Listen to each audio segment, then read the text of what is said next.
እሺ መጀመሪያ የገባችው ልጅ አሁን ከጨረሰችው በፊት ተመሳሳይ ነገር ስለሆነ አረኔ ጉድ እንትን የሚረዝም ነገርም የለም። አንደኛ ካሁን በፊት ስለገባሁ ለምስጋና ነው አንተን ለማመስገን። ሁለተኛ መጀመሪያ ላይ የገባችው ልጅ ስላሳዘነች እሷን ለማበርታት የሆነ ተመሳሳይ ነገር ስላለ ለሷ እንትን ለማለት ለመስጠት ነበር የገባሁት ማለት ነው።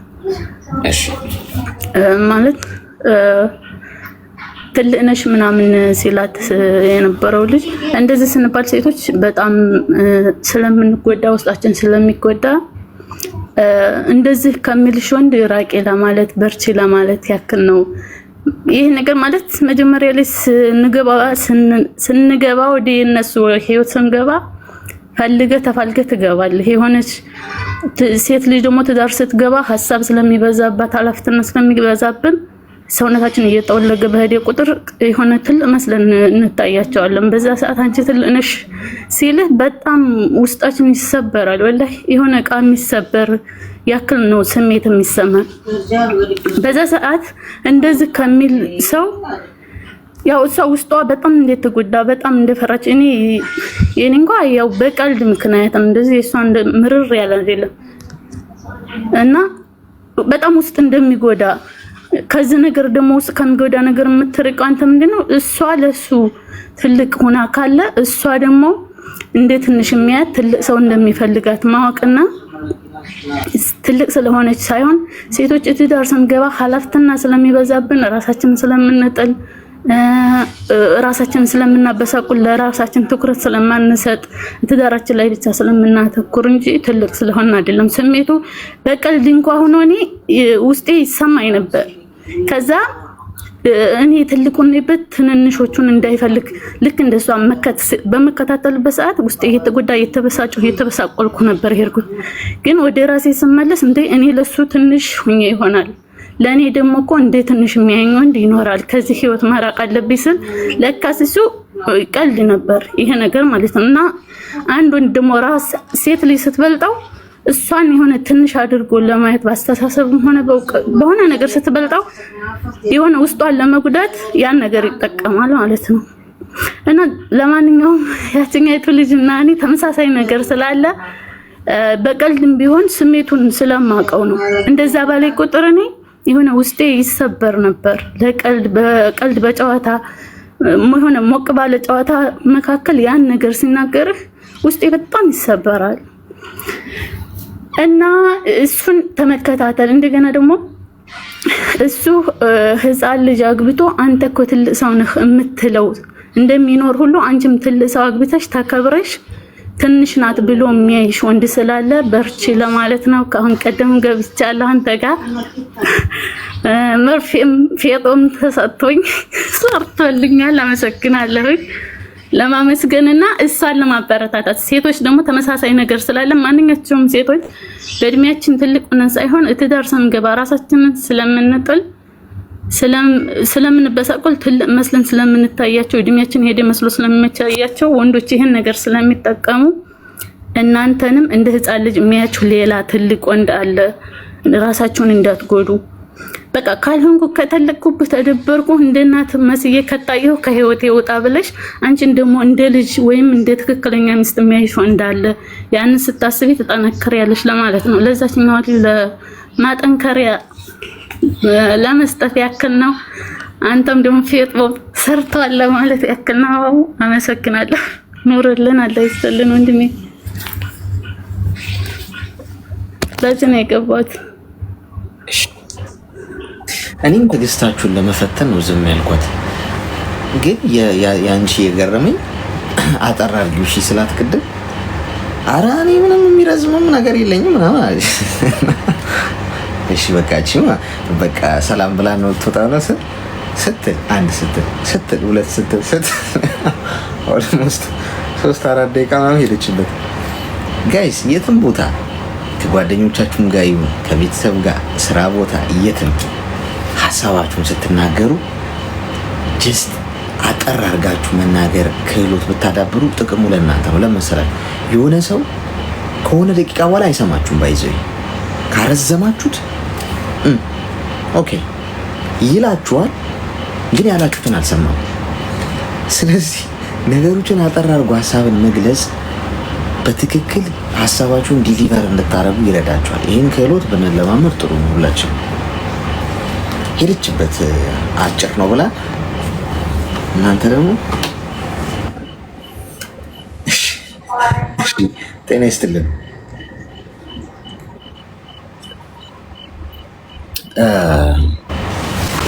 የልምምድ ጉዳይ ነው። በዚህ አጋጣሚ ነው እኮ ሰው ራሱ የሚያሻሽለው እዚህ ወጥቶ ሲያወራ ምናምን። ታዲያ ትምህርት እኮ ነው የራሱ። ሰላም አለይኩም፣ እንዴት ነህ? እንኳን ደህና መጣሽ። እንኳን ደህና ቆይ። የሆነ የማካፍለው ታሪክ አለኝና ታሪኩ ደግሞ ረጅም ነው። እሺ ንገሪኝ። እኔ ማለት ነው የ23 ዓመት ወጣትና የአንድ ልጅ እናት ነኝና ልጄን ከመውለዴ በፊት በጣም ከአያቴ ጋር ያደግኩት። አያቴ ናት ያሳደገችኝ። ከእናትም ከአባቴም ጋር አላደኩም። እናቴም ሌላ ህይወት አላት ማለት አግብታ ምናምን ወላን ያለችው። አባቴም እንደዛው።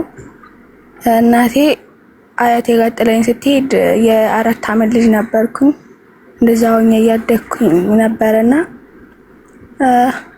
የሚጠይቀኝ ሰው አልነበረም። አባቴም አይጠይቀኝም ነበር። እናቴም እንደዛው አትጠይቀኝም ነበር። ትምህርት ከእጅ ምናምን እስከ 3 ተማርኩኝ። ከዛ በኋላ ወደ አንደኛ ደረጃ ትምህርት ቤት ገባሁኝ።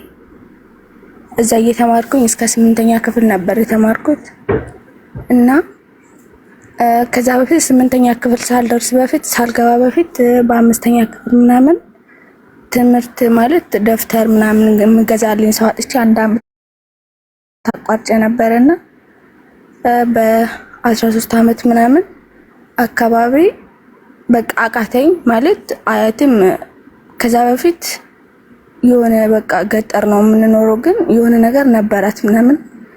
ከዛ አያታችን ደግሞ ወንዱ አያቴ ስሞት ምንም ነገር አልነበራትም። እንኳን የምንበላው አጥተን ምናምን እኔና እሷ ነበርን። በባዶ ሆዳችን ያደረ ነበር ያሳደገችን ማለት ነው። እና እኔ ደግሞ ጭንቅላት ወባ ነበረኝ። በጣም ታመም ነበር። በጣም ሰቃየ ነበር። ትምህርት በጣም ብዙ ጊዜ አቋርጫለሁ ማለት ነው። ግማሽ ሴሜስተር እስክደርስ እማራለሁ። ከዛ በኋላ ደግሞ አቋርጣለሁ። ከዛ የሆንኩኝ እስከ 13 ዓመት ከአያቴ ጋር ቆየሁኝ። ከ13 ዓመት በኋላ መማር አልቻልኩም። ደብተር ምገዛልኝ ሰው አልነበረም። አያቴም አቅም ማጣራት ምናምን ትቼ ከጎረቤት ምናምን ልጆች ጋር ወደ ጅጅጋ ሄድኩኝ ማለት ነው። የወላይታ ልጅ ነኝ። የጎረቤት ልጆች ጋር እንደዚህ ብር ሰርቼ ከፍላለሁ ውሰዱኝ ምናምን ብያቸው ትምህርት አቋርጬ ወደ ጅጅጋ ሄድኩኝ። እዛ እየተማርኩኝ አያቴንም እያገዝኳት ምናምን እንዳጋጣሚ 1 ዓመት እንደሰራሁ በ2010 የ14 ዓመት ወጣት ሆኜ ማለት ነው ልጅ ሆኜ 1 ዓመት ሰው ቤት ከሰራሁኝ በኋላ እንደዚህ ሻይ ቤት ነበር ስሰራ ነበረው። ከዛ በኋላ የሆነ በአክስቴ በኩል የሆነ ልጅ ተዋወቅኩኝ ማለት ነው። እንዴ ይተዋወቃሉ ምናምን ብዬ አላቅም ነበር። ከዛ ተዋወቅን በአክስቴ በኩል የሆነ ልጅ። ከዛ አሁን የልጄን አባት ማለት ነው። ከዛ ማለት መጀመሪያ አካባቢ እንትን ማለት እንደዚህ አይነት ግንኙነት ምናምን እንድኖረኝ አልፈለኩም ነበር። አያቴንም ማገዝ ስለፈለኩኝ ትንሽ ጊዜ ሰርቼ ከዛ በኋላ ደግሞ ትምህርቴን ሄጄ መቀጠል እንዳለብኝ ስለማስብ እንደዚህ አይነት ነገር ግንኙነት እንድኖረኝ ምናምን አልፈልግም ነበር። ከዛ ከ14 ዓመት ሲሆነኝ ያ ልጅ እምቢስ ብዬ ስለነበር ማለት እንትን አደረገኝ ማለት ነው። ከዛ በኋላ ነው የነገረኝ የኔን ነገር ማለት ነው። አላቅም ነበር። ስልክ አልነበረኝ። እንዳጋጣሚ ሆኖ ስልክ ልግዛልሽ ምናምን አለኝ። ከዛ አይ ችግር የለውም እኔ ሰርቼ እገዛለሁ ምናምን ብዬው ከዛ ስልክ ከመግዛቱ በፊት እኔ በአሰሪዬ ስልክ ነበር አያቴን ሳገኛት ምናምን ሳግዛት ብርም ስልክ ምናምን በሷ ነበር ማገኝ ሳገኛት ነበርና ከዛ በኋላ ስልክ ልግዛልሽ ስለኝ ችግር የለውም ሰርቼ እገዛለሁ ብዬው ነበርና እንዳጋጣሚ የሆነ ጊዜ ስመጣ ስልክ ይዞልኝ መጣ ማለት ነው። ስልክ ይዞልኝ ሲመጣ ተቀበልኩት ያንን ስልክ። ምንም ስልክ ስላልነበረኝ ምንም አላልኩትም፣ ተቀበልኩት። ግን አሰሪ ልጅ በጤናው አይደለም እንደሚያደርግሽ ተረጋጋ፣ አንቺ ገና ልጅ ነሽ ስትለኝ ነበር እና እሺ ምናምን እላት ነበር። እኔም ሰማት ነበርና እንዳጋጣሚ ሆኖ ስልክ ሰጠኝ ምናምን። ከዛ በኋላ ግን ከዛ በፊት ምንም አይመስለኝም ነበር። ከዛ በኋላ ግን በቃ ስለሱ ነበር ማስበው ምናምን እንትን አለኝ ማለት ነው። ልጅም ስለነበርኩኝ በቃ አታለለኝ ማለት ነው። ከዛ ላግባሽ ምናምን አለን። ከዛ ችግር የለውም ተጋቡ ምናምን። ያክስቴ ልጅም እሱን ነው የምታግዘው ምናምን፣ ለኔ ደንታ የላትም ምናምን። እሺ በቃ ምናምን ብለን እንትን አለን። እሱ ደግሞ ስልኩ ላይ ማለት እዛ ወደ እንትና ጎዴ የሚባል ነበርና ወደ ጎዴ ሄጄ በስልኩ ላይ አሰርቼበት ነው ያመጣሁት ስልኩን ብሎ የነገረኝ። ልጅ ወልጄ ልጅ 1 አመት ከሞላ በኋላ ነው ይሄን ነገር የነገረኝ ማለት ነው።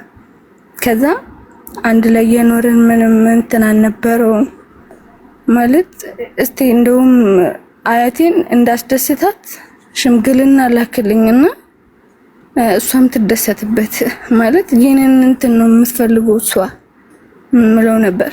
እና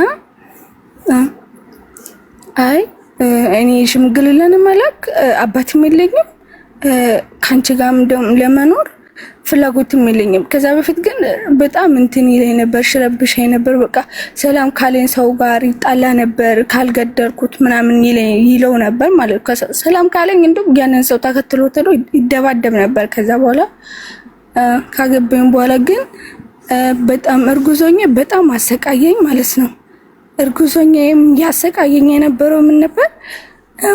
ምግብ እንደዚህ አያመጣልኝም ነበር፣ በጣም ይርበኝ ነበር። በዛ ላይ ደግሞ እርጉዝ ነኝ።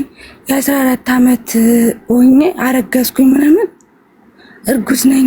በጣም እንትን አለኝ፣ ከበደኝ። በቃ ሁሌ በገባ በወጣው ጥር ይደበድበኝ ነበር ምናምን ማለት ነው። በጣም ይደበድበኝ ነበር። እስካሁን ያመኛል እሱ የደበደበኝ ቦታ ማለት ነው። ይደበድበኝ ነበር፣ ያስርበኝ ነበር። በቃ ለአያቴ መደወል አለብኝ ካልኩት አንቺ ምን ዘመድ አለሽ እና ነው የምለኝ ማለት ዘመድ እንዳለኝ ማለት ያውቃል። እያወቀ አንቺ ምን ዘመድ አለሽ? አንቺ እኮ እናትሽም እኮ ጥራኝ ሄደችው፣ አባትሽም እኮ የማይፈልግ አንቺን እኮ ማንም አይፈልግሽ ምናምን እያለኝ ማለት ነው። እኔ እንደዚህ የሚያስብለኝ አያቴ ጋር ስላደኩ ነው ምናምን ብዬ ከሱ ጋር ለመኖር በጣም ከሱ ጋር መኖር የምፈልገው ለልጄ ስል ልጅ አላባት እንዳታድግ ስለምፈልግ ማለት ነው።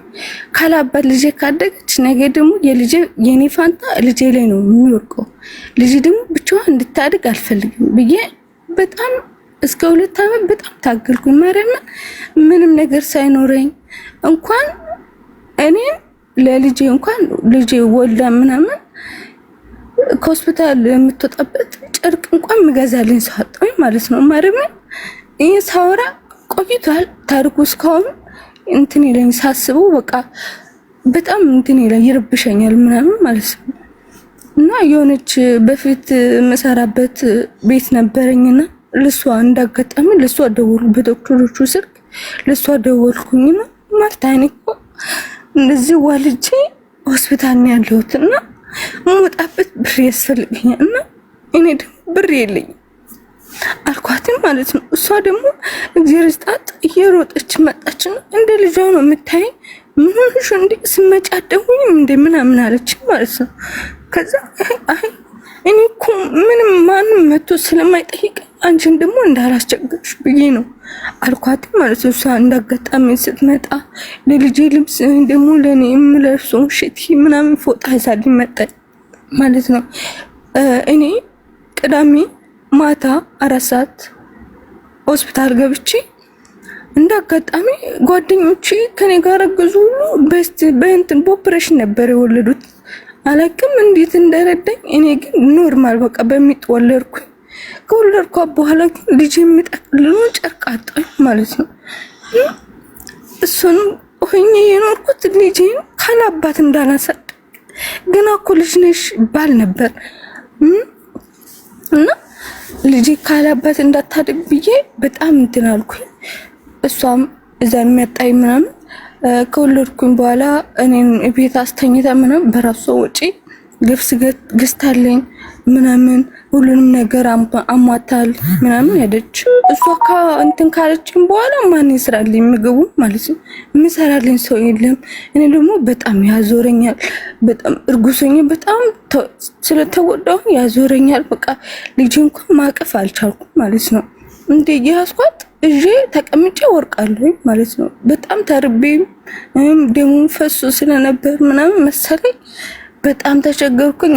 አንድ ወር ምናምን በጣም ተቸገርኩኝ። ከአንድ ወር በኋላ ግን እሷን መጣይ ምናምን ስቶቭ ምናምን አምጥታልኝ በቃ እሳቱ እንዳቃጥልሽ ስቶቭን እንትን እያረግሽ ተጠቀም ምናምን ብላ ባሌ ማድረግ ያለበትን ምንም ማታቀኛት ስሪ የነበረችው ሴት ስታግዘኝ ምናምን ነበር። ከዛ በኋላም ደግሞ ያን እርጉዝ ሆኜ በጣም በቃ ይረግጠኝ ነበር።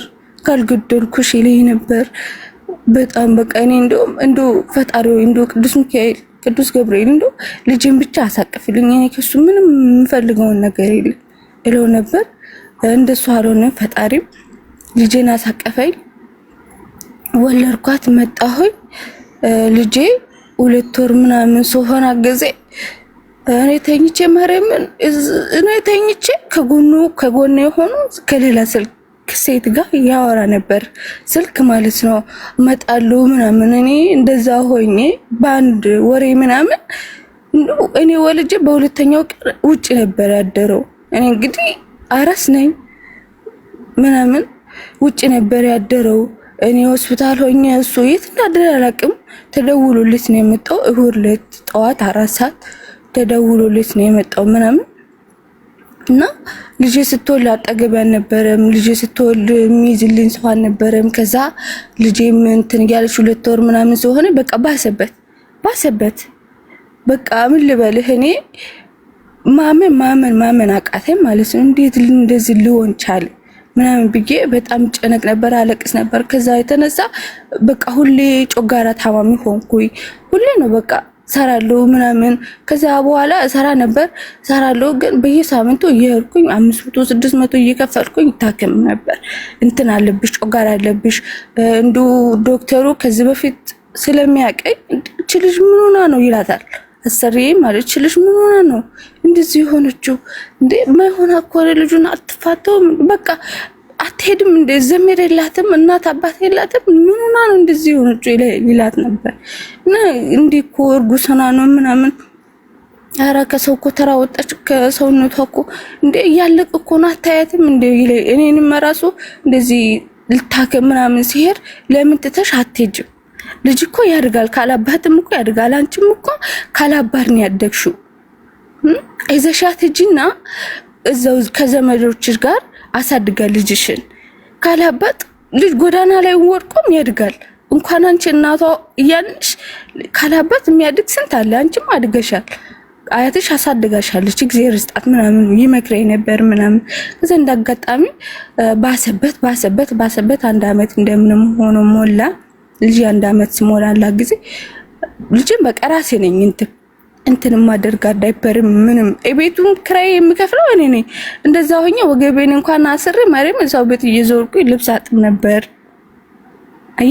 ልብስ አጥብ ነበር። ደግሞ እንደዚህ ቡና እየሄድኩኝ ወቅጬ ምናምን አፍልቼላቸው ወጣ ነበር ምናምን። ስለምሰጠኝ 20 ብር ምናምን ከተሰጠኝ ለልጄ ይጠቅመኛል። ዳይፐር ገዛላታል። እንኳን ጡቱ የኔ ነው። ጡት ወተት አጠጣችም። የጣሳ ወተት ምናምን አልተጠቀምኩላትም። የኔን ነው። ጡቴ ካለ ተጣባለች፣ ከሌላ ደግሞ ከጎረቤት ምናምን ሩዝ ተቀቀለ ምናምን እያመጣት እያበሏት 1 አመት ሞላት። ከዛ 1 አመት ሲሞላላት እኔ ስራ መስራት አለብኝ። ስራ መስራት ስላለብኝ ልጅቱ ያዛት አንተ ቤት ስለምትቀመጥ እኔ ስራ ሰርቼ እመጣለሁ። ቤቱም ሁሉንም ነገር መቻለ ካልቀረ አንተ ልጅቱን ያዛትና እኔ ስራ ልስራ አልኩኝና አመት ሲሞላላት እኔ ስራ ጀመርኩኝ። ስራ ከጀመርኩኝ በኋላ ቡና እንደዚህ እያዞርኩኝ ሸጥ ነበር። በዛ ከስሪ ቤት ከሱ ጋር ሆኜ የሆነ ስራ ጀምሬ ነበር። ቡና ባዞር ማለት ነው። ቡና ቤት ለቤት የሳይት ለሳይት እየዞርኩ ይሸጥ ነበር። ከዛ በኋላ ስራ ጀመርኩኝ። በፊት የሚያውቁኝ ደንበኞች ምናምን እንዴ የጥፍተሽ ነው ደግሞ ከስተሻል ምን ሆነሽ ነው ምናምን ስለኛ እንደዚህ እኮ ሀገር ቤት ገብቼ ምናምን ታሪኬ ማካፈል አልፈለኳቸውም። እንደዚህ እኮ ሀገር ቤት ገብቼ ነው ምናምን ያልኳቸው። አንድ አመት ከእንደዛው 3 ወር ምናምን እንደቆየው በቃ እኔ ምንም ማድረግ አልችልም፣ አንተ አልተለወጥክም፣ እኔ ደግሞ ልጄ እንዱ ማሳድገውን አቅም ባጣ እገላዬን ሽጬም ቢሆን ልጄን አሳድጋለሁ አልኩት። ልጄን አሳድጋታለሁ፣ እኔ ለልጄ አላንስም፣ ምንም ልጅ ቢሆንም እኔ ለልጄ አላንስም። እንኳን የምር እንኳን በቃ ገላዬም ሽጬም ቢሆን ቀን ስራም ሰርቼም ቢሆን ልጄን አሳድጋታለሁ። አንተ ብቻ ከወጣ በቃ ሰላም እንደው ልጅ ወልጄ እንኳን እንዴነሽ ምናምን ካለኝ ያንን ሰው ሄዶ ከየት ነው የምታውቃት? ከየት ነው የምታውቂያት? ለምንድነው ምስቴን ሰላም ያልሻት? ለምንድነው ምስቴን ሰላም ያልካት? ያለ አጎቶቹ አረ ባልሽ እኮ ሊገልን ነው ማርያምን እዛው አካባቢ በአጎቶቹ በኩል ብር ይላክልኝ ነበር 100 ብር 50 ብር ይሄን ለልጅሽ አድርግላት ምናምን እየተባለ ይላክልኝ ነበር። እና ይሄ ሰው ለምን መጣ ቤትሽ? ለምንድነው የመጣው ይሄ ሰው? በቃ ሰላም ያለኝን በቃ አላቅም። ለምንድነው እንደዚህ የምትሆነው? ሰው እኮ እንትን ስለሚለኝ ነው፣ ለማገዝ ፈልጎ ነው። እኔ የት ሄጄ ነው ሰው የሚያግዝሽ? አንተ እኮ ስራ አትሰራም ካልኩት እኔ ስለ ስራ እንደማልሰራ ከታውቅሽ ነው እያየሁት፣ የምር እያየሁት የቤቱን እንትን ማሞለው እኔ፣ የቤቱን ክራይ የምከፍለው እኔ፣ ከየትም ብዬ አምጥቼ የምከፍለው እኔ ነኝ። እንደዛ የሆንኩኝ እኔ የት ሄጄ ነው ቤት ክራይ እንትን ብለሽ አጎቶችሽ የሚከፍሉልሽ ምናምን? አንተ እኮ ስራ እየሰራ አይደለም፣ ልጅም ስለምትይዝ የቤትም ስለምትሆን ችግር የለውም። እንደዚህ ካገዙኝ እኮ እኔ ልጅን ማሳደግ አያቅተኝም ምናምን እለው ነበር። እኔ አባብለው ነበር፣ እኔ ነኝ የማባብለው ማለት ነው። ስለሚመታኝ በቃ ስመታኝ አይኔ ጥርሴ ምንም አይልም። እንዲሁም በቃ ጭቃ በለው እንደ ጭቃ ነው የምረግጠኝ ማርያምን። እንደዛ እያደረገኝ 1 አመት ከ6 ወር ምናምን ሆነኝ።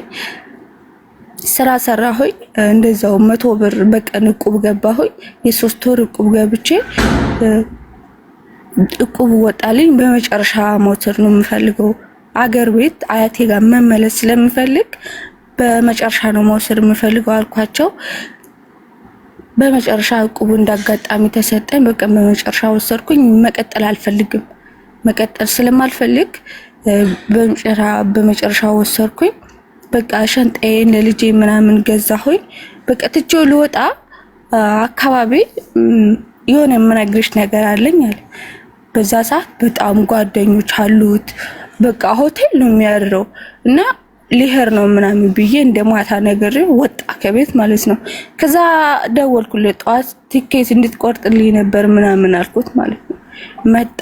ልትሄጂ ነው እንደ ምናምን አለኝ። አዎ ሊሄር ነው ምናምን አልኩት እና የሆነ የምነግርሽ ነገር አለኝ አለኝ። እሺ ንገረኝ ምንድነው አልኩት።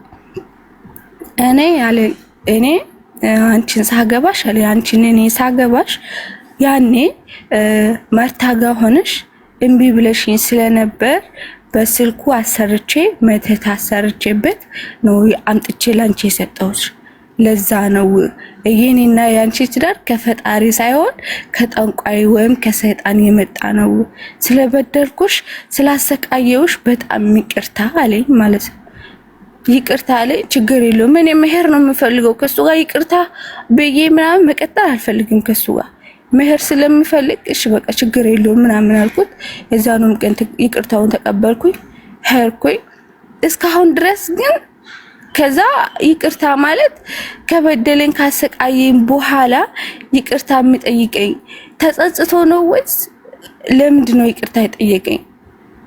ይሄም ጥያቄ ነው የሆነብኝ ማለት ነውና እስካሁን ድረስ ልጄን ቤት አምጥቼ ቤት አስተዋወቅኳቸው ምናምን አያቴ ማየች እናቴም ሄጄ አሳያቸው ምናምን ካሳያቸው በኋላ 3 ቀን ምናምን አያቴ ጋር ቆየሁኝ። እነሱ ጋር ደግሞ መሄድ አለብኝ ወደ እናቱ ቤት ምናምን ሄድኩኝ። እዛ ሄጄ እንደዚህ እኔ የአረብ ሀገር ፕሮሰስ መጀመር አለብኝ በአክስቴ በኩል መጀመር ስላለብኝ እኔ ወደ አያቴ መሄድ አለብኝ ልጅቷን ያዟት ምናምን ብዬ ለነሱ ልጅቱን ሰጠዋቸው። እነሱም እንትን አላሉም። ልጅም ስለሌላቸው ልጅቷን ተቀበሉት። እኔም ደግሞ ፕሮሰስ እንዳጋጣሚ ሆኖ በአክስቴ ልጅ በኩል የአክስቴ ልጅ ጆርዳን ነበረና እሷ ፕሮሰስ ጀምራልኝ ምናምን መጣው ማለት ነው። መጥቼ እዛም ያለው ልጄን አንድ ቀን ደውሎ ልጄ እንዴት ናት ምናምን ብሎ ጠይቋት አያውቅም። እስካሁን ድረስ ልጄን እየጠየቃት አይደለም። ለምንድን ነው የማይጠይቀው? ለምን ግራን የገባኝ ማለት ውሰጃት አሁን እስካሁንም እንትን ምረዳት ነኝ ልጄ ስለሆነች ለልጄ ደግሞ የሚያቅተኝ ነገር የለም። ሁሉንም ነገር አደርግላታለሁ። ግን ልጁን ለምንድን ነው የማይፈልጋት ማለት ግራ የገባኝ ነገር ነው። እዚህ ላይ ደግሞ የሆነ ነገር እንድትለኝ ስለፈለኩ ማለት ነው። እና ለዛ ነው ታሪኩ አጣራ አድርጌ ብነግራችሁ ይሄ ነው ማለት እስቲ የሆነ ነገር እንድትለኝ ነው የምፈልገው እኔ። አሁን የት ነው ያለሽው አንቺ? ግን ያለው ሳውዲ ከመጣሁኝ 2 ዓመት ከ6 ወር። እሱ የት ነው ያለው?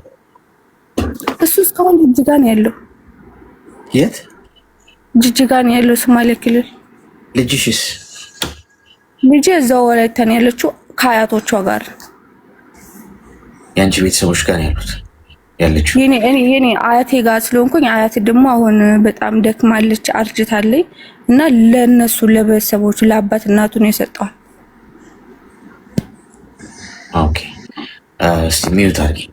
ትንሽ ከባድ ነው። ምክንያቱም እንደዛ እየተደበደብሽና እንደዛ አይነት መከራና ስቃይ እየደረሰብሽ ለምን አብረሽው መቆየት እንደመረጥሽ እሱን ቆቅልሽ ነው። ግን ዋናው ነጥብ አብሮሽ የነበረው ሰው ሰይጣን የሚቀናበት ሰው ነው። አሁን ልጁን ያያል አያይም የሚለውን ጥያቄ ራሱ መጠየቅሽ ያስገርሙኛል። ይሄንን ሰው ከልጅቷ ነው ማራቅ ያለብሽ እኮ። ልጅሽ የደረሰችበት ነው መድረስ የሌለበት። አባት አይደለም ጎረቤት እንኳን መሆን የለበትም። አራያ መሆን የሚችል አባት አይደለም። ገብቶሻል? በተቻለሽ መጠን ብታረጊ ጥሩ የሚሆነው ልጅሽን ይዘሽ ርቀሽ ከዚህ ሰው የት እንዳለሽ ራሱ ሳያውቅ ልጅሽን ማሳደግ ነው። ገብቶሻል? እንደገና አሁንም ወደሱ የመሳብ ለምን ልጁን አይጠይቅም ምናምን። እግዚአብሔር ያዝላት ለልጅሽም ለልጁም የሚመለስ አይደለም ይሄ ሰው። ገብቶሻል? ስለዚህ ከሱ በመላቀቅሽ አሁን በህይወት ተርፈሽ። ምክንያቱም እንደዚህ አይነት ሰው ነፍስ እንኳን ሳያጠፋ የሚመለስ አይደለም። እውነቱን ለመናገር ሴት ልጅ መመታት የለባትም። መመታት አይደለም እንደው ጥሩ ልብ ያለው ወንድ ስድብ ራሱ አይሳደብም፣ ራሱ ነው የሚያስከብረው። ገብቶሻል? በዱላ ነገሮችን ለማረጋገጥ ሰው በንግግር ሲያቅተው በዱላም ደብድቦም ምን አድርጎም ለማሳመን የእሱን ሀሳብ የሚሞክር ሰው ጤናማ አይደለም። ስለዚህ ከዚህ ሰው መራቅ ነው ያለብሽ። እኔ እናት ጭራሽ አንቺም ልጅሽም ጋር መድረስ የለበትም። ብቻ አሁን ሰራ አድርገሽ ቶሎ የት እንዳለሽ ማንም አያውቅ ምናምን ሄደሽ ሀገርሽ እሱ ወደዚህም ሳይመለስ ቀስ ብለሽ ልጅሽን የመውሰድ መብት ስላለሽ ልጅሽን ይዘሽ ራስሽን ስራ እየሰራሽ ርቀሽ ሌላ ከተማ ሄደሽ አንገትሽን ደፍተሽ ልጅሽን በስነስርዓት እያስተማርሽ አሳድጊ። ካደገሽ በኋላ ልጅቷ የራሷን ውሳኔ ራሷ ተወስን። አባቴ ብላ ፈልጋ ሄደሽ ትሂድ። አጠገብሽ ግን እንዳይደርስ የምትሰሚ ከሆነ አይ ብለሽ አሁንም ልጁን እንደገና እኔን የሚያገኝ የምትይ ከሆነ ቀጣይ የሚሆነው በነፍስሽ ነው የሚመጣው። እሺ አሁንም ደግሞ ማለት ነው አሁንም እዚህ ሆነሽም ከእሱ ጋር ምንም አይነት ኮሚኒኬሽን እንዳታረጊ፣ ስልክም እንዳትደዋወይ፣ ቴክስትም እንዳትጻጻፊ። ደብዛሽን አጥፍተሽ ቀስ ብለሽ ልክ ብለሽ ስትሄጂ ልጅሽን ከአያቱ ጋር ወስደሽ ራስሽ አሳድጊ። ይሄ ነው መፍትሄው። እሺ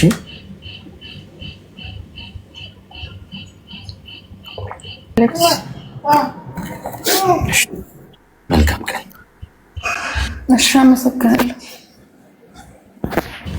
ጋይስ ማውራቷ ነው እሺ፣ ህክምናው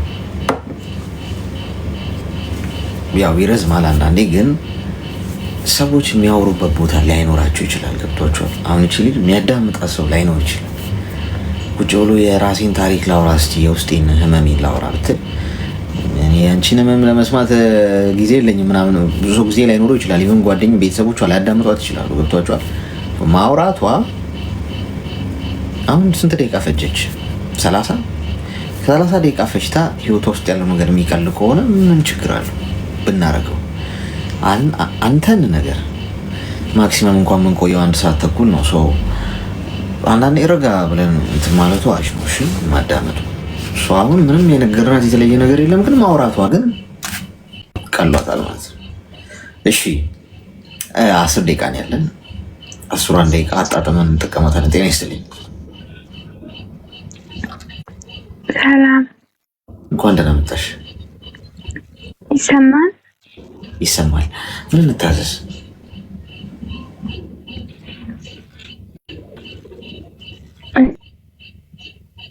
አሁን ይሰማል? አዎ ይሰማል። ምን እንታዘዝ? አይሰማም? ጉድ ፈላ። እሺ አሌክስ፣ ትንሽ አሞኛል እኮ። ይሰማል እኮ የኔ እናት፣ ቀጥይ።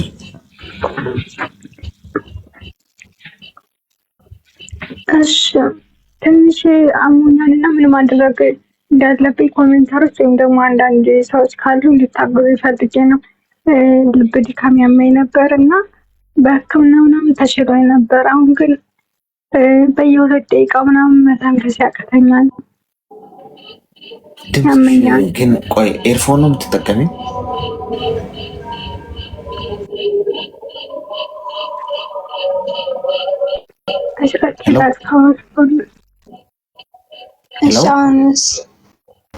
እስቲ ጮክ በይና ንገሪኝ ድጋሚ፣ አልሰማሽ። አሁን አይሰማም? እስቲ ጮማላ። በፊት ልብ ድካም ያመኝ ነበር። እሺ እና ተሽሎኝ ነበር፣ በሕክምና ተሽሎኝ ነበር። አሁን ደግሞ መልሶ አመመኝ። በየ2 ደቂቃው ምናምን ድክም ይለኛል፣ መተንፈስ ያቅተኛል እና በቃ ምን ማድረግ እንዳለብኝ እንዲነግሩኝ ፈልጌ ነው። የት ነው የምትኖሪው?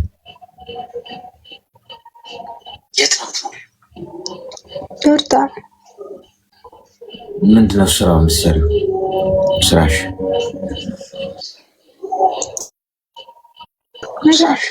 መዳም ቤት እኮ ጽዳት ምናምን ነው የምትሰሪ?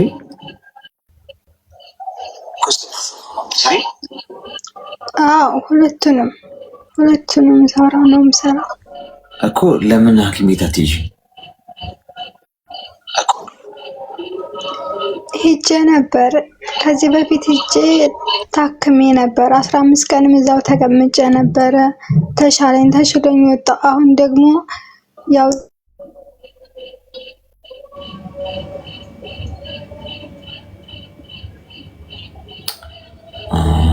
የተቆራረጠ ነው ስልኳ። ሄሎ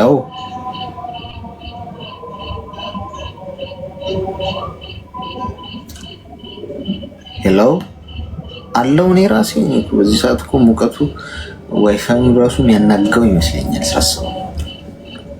እኔ ነኝ እሷን ቆረጠው። አይ ተቆርጧል።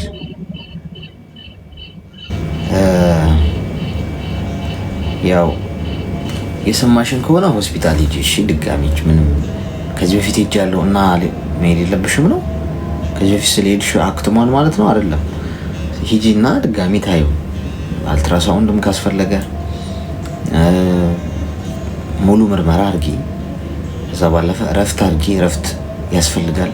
እረፍት ለራስሽ ማሰጪው ከሆነ ህመምም ኖሮብሽ እንኳን ከዚህ በፊት ህመም ኖሮብሽ ቀርቶ ምንም ህመም የሌለበት ሰው እንኳን እረፍት ማያረግ ከሆነ በአግባቡ ችግር ውስጥ ይወድቃል። እንደዛ ማድረጉ ጥሩ ነው። ኔትወርኳ መሰለኝ የተቋረጠው አይደል? እሺ ያለችን ቦታ እንጠቀምበት። ጤና ይስጥልን።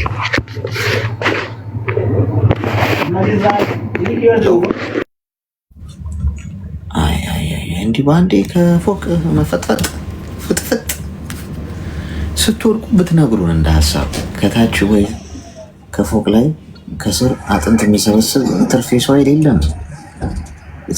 እንዳትሰባበሩ ይሰማል። እሺ ቀጣይ አንዳንድ የምራጩን መርፌውንም ሲያይ አንዳንድ ሰው በዚህማ ከመቆረጥ ብሎ በአንዴ ከፎቅ አትዝለሉ። እሺ አይሰራም። ሌላ ሰው አስገባልኛ። ኔትወርካቸው ማይሰራ ዝም ብሎ የሚሽከረከር ከሆነ ሌላ ሰው ወደ ቀጣይ። ሄሎ እሺ ቀጣይ። እየተፈጠፈጡ ፌንት እያረጉብን ያሉት በር ላይ ቶሎ ቶሎ እንሂዳ። ሄሎ ሄሎ እሺ ቀጣይ።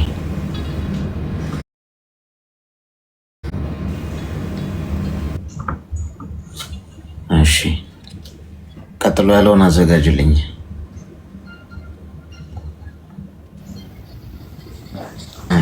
ሄሎ ሄሎ ሄሎ ሄሎ ሄሎ አይሰማም?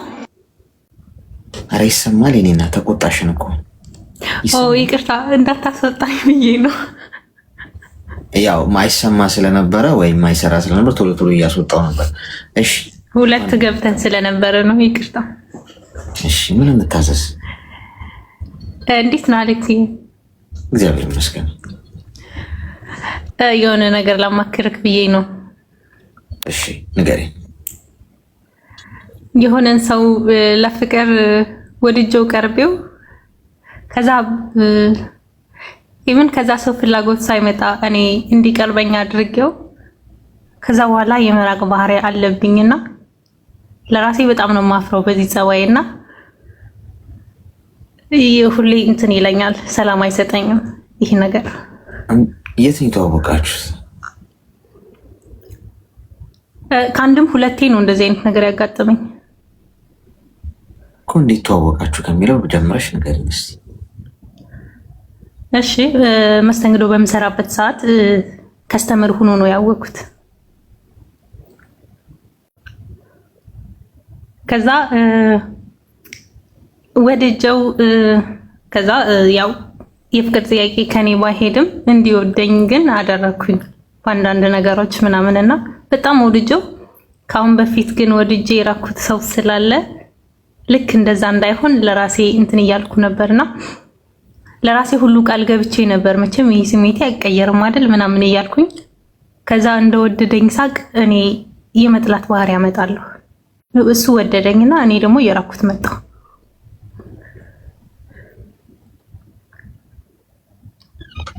ይሄ ነው ምንድነው የምትፈልጊው ታዲያ? ከምን የተነሳ ነው ይሄ? እኔ እንጃ። መፍትሄ ካለክ ምን ማድረግ ነው ያለብኝ? አሁን አትወጂም? የፍቅር ስሜት የለሽ? ምንም አይሰማኝም። በቃ ጠፋም አልጠፋም ሳምንት ቆየም አስተውሽም አልደውልለትም። በቃ እንደዚህ ምንም ነገር አይሰማኝም። ምንም አይነት ስሜት የለኝም ለሱ። እሱስ? እሱ በጣም ነው የሚደውለው። ጠፋሽ ይላል በየቀኑ ነው ቢያወራኝ ደስ የሚለው። ምንም አይመስልሽም? በቃ ለሱ የፍቅር ስሜት የለሽ? ምንም የለኝም። የሆነ የሀዘኔታ ስሜት ብቻ ነው ያለኝ። የት ነው ያለሽው አሁን? እሱ የት ነው ያለው? እኔ ዱባይ ነኝ፣ እሱ ኢትዮጵያ። እንግዲህ መጀመሪያ ያው ኢሞሽናል ነበርሽ ማለት ነው። ምንም ፍቅር ይዞሽ ሳይሆን አለ አይደል አንዳንድ የምንሳብበት ነገር ከሰው ጋር ስንቀራረብ ወይ የሆነ ድምፁ ደስ ይለንና ወይ የሆነ የቀረበበት መንገድ ወይ ወሬው ጨዋታው ምናምን ከዛ ውስጥ ስትገቢ ፍቅር ሳይሆን ይሄ ኢሞሽናልነት አላለ በቃ ከለያየ ነው የሆነ ደስ ያለን ነገር ኖሮ እንጂ የምር ፍቅር አይደለም ማለት። ስለዚህ ያ ከሆነ እየተሰማሽ ያለው እሱም መጉዳት የለብሽም ከዚህ በላይ። እሱም መጉዳት ከሌለብሽ ደግሞ ቀስ እያልሽ ራቂ። በአንዴ አይደለም። አሁን ዝግት ዝግት አድርገሽ አልፈልግም ምናምን አይባልም። የሰው ልብ ትሰብሪያለሽ። ምንም ስሜት ከሌለሽ እማታፈቅሪው ከሆነ ቀስ እያልሽ ነው። ቀስ እያልሽ ማለት ለምሳሌ አንድ ቀን በየቀኑ የምታወሩ ከሆነ አንድ ቀን ታወሪዋለሽ፣ አንድ ቀን አታወሪውም። ከዛ ትንሽ ቆይተሽ ደግሞ 2 ቀን ታወሪዋለሽ፣ ከዛ ትዘያለሽ። ምናምን ስልሽ ስራ በዝቶብኝ ምናምን እያልሽ ጋፕ እየፈጠርሽ ትመጫለሽና ራሱ ወይ ተናዶ እንዲታውሽ ይሆናል። በመሀል ትመጻደቃለሽ። ምን ነው ለምኑኛለሽ ደግሞ ምናምን እጭ ቴክኒካሊ ሰዎች ራሳቸው እንዲልቋችሁ ማድረግ ነው። እሺ አሁን በዚህ የፍቅር ስሜት ኖሯቸው ወደ እናንተ ሲቀርቡ ሰዎች ዞር በሉ ምናምን ብላችሁ ማባረር ሳይሆን የሰዎችን እንትን እነሱ እናንተ ማትረቡ እንደሆናችሁ አስበው እንዲርቋችሁ ማድረግ ቴክኒካሊ ሰዎችን ሳትጎዷቸው መተው ማለት ነው። በዛ አይነት መንገድ በዚህ መንገድ ብታደርጊው ጥሩ ነው። እሺ አመሰግናለሁ። ሳታፈቅሪው ግን ውስጥሽ ምንም ስሜት ሳይሰማ እየተሰማሽ እንደሆነ አድርገሽ ፑሽ ማድረግ ይሄ ልጅ ነገር ስለ ትዳር ማሰብ ሊጀምር ይችላል። ከአንቺ ጋር ብዙ ነገር እያሰበ ጥልቅ ውስጥ ሊገባ ይችላል። ያኔ ደግሞ ከባድ ገብቶሻል። መራራቃችሁ ደግሞ የተለያየ ሀገር መሆናችሁ ጥሩ አድቫንቴጅ ነው ይሄን ለማለት። እሺ እሺ ያው ግን ያልከኝን ሞክሬ ነበርና ከኔ መራቅ አይፈልግም። እሱ ስለ ትዳር ምናምን ነው የሚያስበውና አሁን ይኸውልሽ ቆይ እሱን እና ታዲያ የሚሻለው ሳታፈቅሪው አስመስሎ መቀጠል ነው። ፍቅር ምናልባት ትዳር ውስጥ ሁኜ ሊመጣ ይችላል። አሁን ስለሚያሳዝነኝ ጥሩ ሰውም ስለሆነ ፈሪሃ እግዚአብሔር ያለው ሰው ስለሆነ ትዳር ውስጥ ብገባስ ምናምን ብዬ አስባለሁ። ታዲያ ለምን እኛን አማከርሽን ታዲያ? ማለት አንቺ ኦልሬዲ የምትፈልጊው ያን ትክክል ነኝ ወይ የሚለውን ብታግዘኝ ነው መውሰድ ስላቃሽ። የሰው ልጅ አይጥ አይደለም መሞከሪያ አይደለም። የሰው ልጅ ህይወት ገና ለገና ትዳር ውስጥ ስገባ ሊመጣ ይችላል ብለሽ ዘለሽ ከገባሽ በኋላ ባይሆንስ ፋይናሊ አንቺ ከሌላ ሰው ፍቅር ቢይዝሽስ? ምክንያቱም አሳዝኖሽ ነው ያገባሽው። አፍቅረሹ ወይ የልጆች አባት ይሆናል ብለሽ ወደሹ ልብሽ ተደላድሎ በቃ ህይወቴ ይሆናል ብለሽ እርፍ ብለሽ ሳይሆን እንደው ካገባሁት በኋላ እስቲ ሊመጣ ይችላል ልሞክረው እስቲ ብለሽ ገብተሽ ከዛ ፋይናሊ ትዳር ውስጥ ሁሉ ነገር እጅ እያለሽ ቢመጣ አሳዝኖች ስለሆነ ልጁ ምንም ጣዕም ባይኖረው ህይወትሽ እዛ ውስጥ ሆነሽ ከሌላ ሰው ጋር የመሳሳብ ነገር ቢኖር አይሽ ነገር ሁሉ የማትወጪው አይነት ነገር ሆኖ ተበለሻሸ ማለት ነው። ሳታገቢው በፊት አስበሽ ነው መራመድ ያለብሽ። ሩቁን አስበሽ። የኔ ሀሳብ ያ ነው። ግን አንቺ በቃ አግብቼው ምናምን ካልሽ እንግዲህ እኛም አስረን ልናስቀምጣችሁ አንችልም። እሺ ወንድሜ አመሰግናለሁ። እሺ መሞከሪያ አዲስ መድኃኒት ሲገኝ በአይጥ ይሞከራል ይባላል። ይሰራል አይሰራም የሚለው ነው ያድና። የሰዎች ህይወት ክቡር ነው ጋይስ፣ ልንሞክርበት አንችልም ማለት በቃ እስቲ አግብቼው ከመጣ እንዴ ካልመጣስ አንቺ ውስጥ ምንም አይነት ስሜት ካልተፈጠረስ ፋይናል ልጅ ወለሽ መሀል ደርሰሽ ኧረ በቃ ይሄ ትዳር አስጠላኝ ምንም ጣዕም የለውም ልውጣ ከዚህ ብትይ አንያ ወጣታችን ብዙ መንገድ ተጉዘሽ መተሻል። ከያ ከመሆኑ በፊት ግን አሁን እድሉ አለሽ። ወስነሽ ከገባሽ ወደ ኋላ ላትመለሽ ነው መሆን ያለበት። ካልሆነ ደግሞ ምንም ስሜት ደግሞ ከሌለሽ ለሱ አሁን አትሊስት አሁን ይሻላል። ወደፊት ውስጥ ገብቶ ነገሮችን ከፈጣሪ ጋርም ከመጋጨት ነገሩን ከማበላሽ አትሊስት አሁን ሳትጋቢ ቻንሱ አለሽ ለመወሰን። በሁለቱም መንገድ እኮ ይጎዳል። እሱ ግን ይሄ ጉዳት ይሻላል ሳትገቢ ያለው እንደዛ ነው ያለበት። እሺ ክብራትና ክብራን ያው አላርማችን ጮኋል። የዛሬው ቀዶ ጥገና ትንሽ ረዘም ያለ ጠንከር ያሉ ነገሮችን የሰማነው ነገ ደግሞ ሌላ ቀን ነው። የከፋችሁ ክፉ ቀን የምታሳልፉ የደበራችሁ ማውራት እፈልጋለሁ የምትሉ ሰዎች ኑ 1 ሰዓት ተኩል ለእናንተ እሰጣለሁ እንዳይደብራችሁ።